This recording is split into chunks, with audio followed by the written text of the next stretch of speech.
Well, I just want to say that it's a sad day, and it's a sad day for West Virginia because, as you all know, we as West Virginians all feel this pain, and we just our prayers are really going out to the families at this time.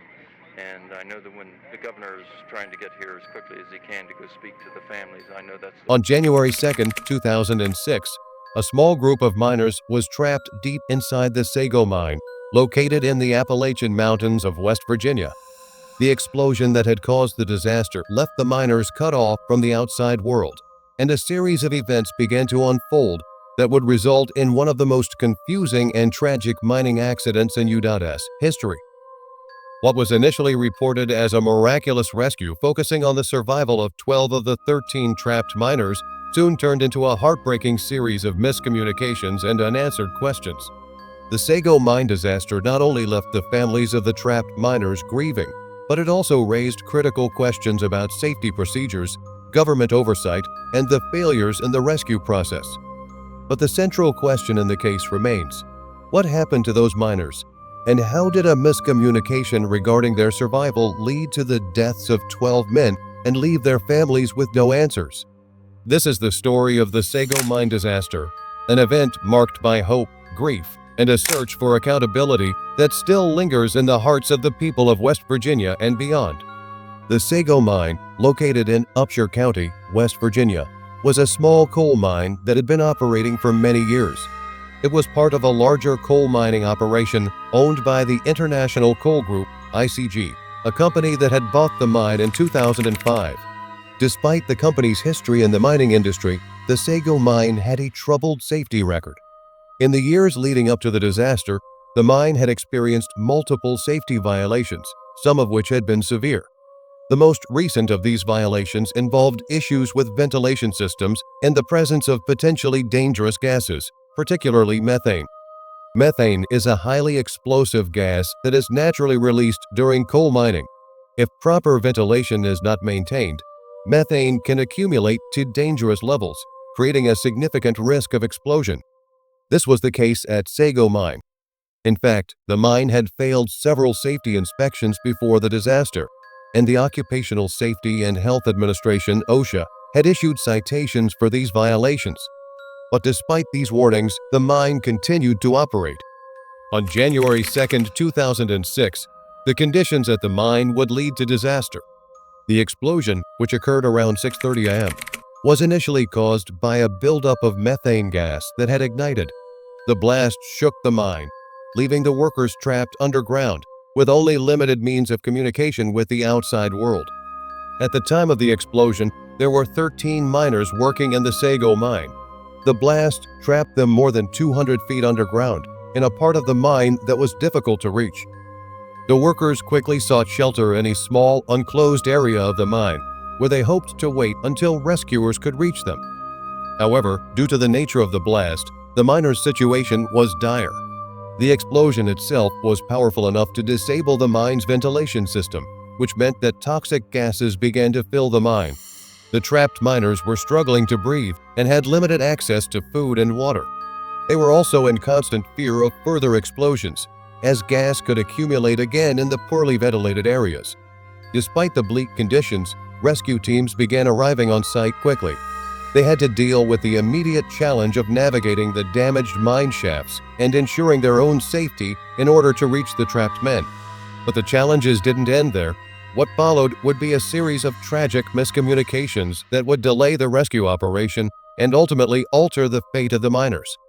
Rescue teams from local, state, and federal agencies, including the Mine Safety and Health Administration (MSHA), were deployed to the site almost immediately.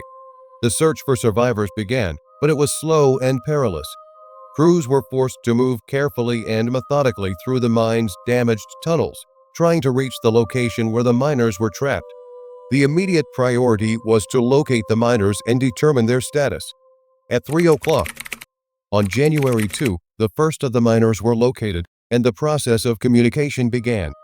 A key piece of equipment, the trap or air pocket where the miners were taking shelter, was found to be intact. This discovery led rescue workers to believe that at least some of the miners might still be alive. At the same time, however, the rescue workers had to contend with the knowledge that the mine was in an extremely unstable state. The air was thick with dangerous gases, including carbon monoxide, which further complicated their efforts. Even after locating the trapped miners, the process of bringing them to the surface was slow and fraught with danger. At 6 o'clock the same day, an initial report from the mine indicated that all of the trapped miners had been found alive. The news came as a huge relief to the families waiting outside. The media began reporting the miraculous survival of the miners, and hope surged among the families and the public. However, this report was premature and ultimately tragically incorrect. As the rescue operation continued, it became clear that the situation was not as hopeful as originally reported.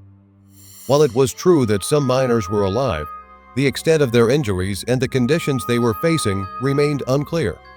In the chaos of the rescue efforts, crucial miscommunication occurred.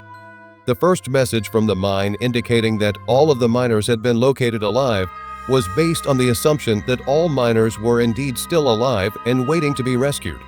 However, as workers moved forward with the extraction process, it became evident that some of the miners had perished in the explosion or soon after.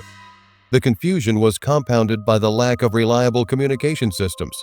With the mine's ventilation and power systems damaged, the rescue teams were relying on intermittent radio communication, which was prone to failure.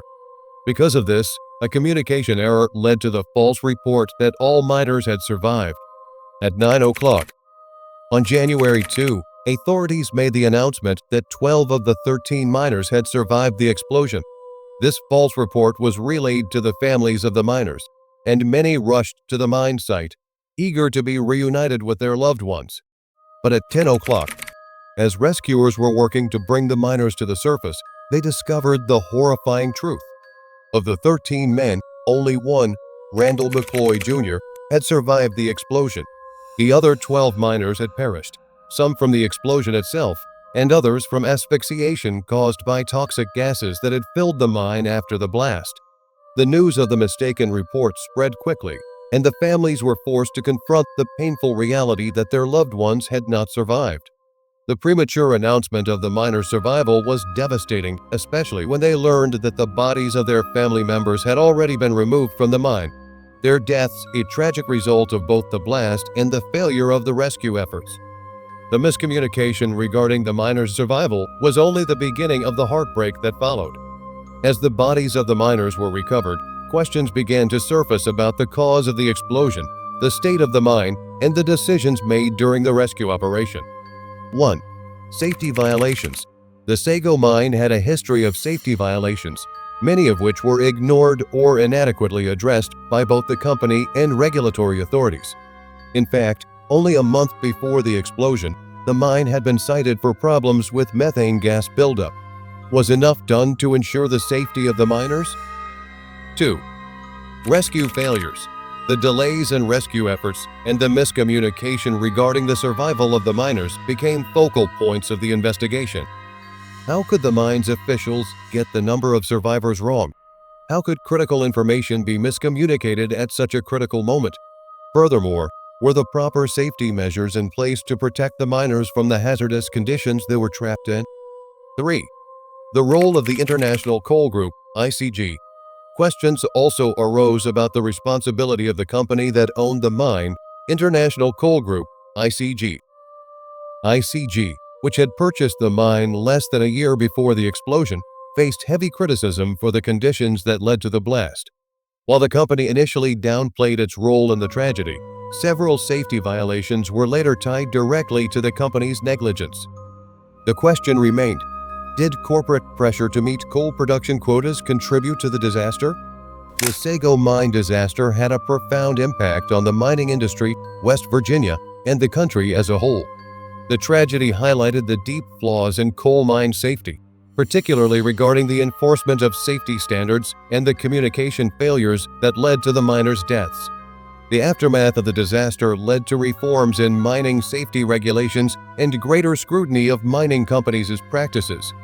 The miners who lost their lives that day, only one of whom survived the explosion, became martyrs for the cause of workplace safety and regulation reform.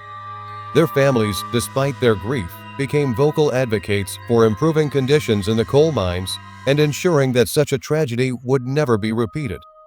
In the years since the Sago mine disaster, there has been some progress, but the questions about what really happened on that fateful day have never been fully answered. The pain of the families of the victims remains, as does the feeling of injustice and the nagging question: could this disaster have been prevented?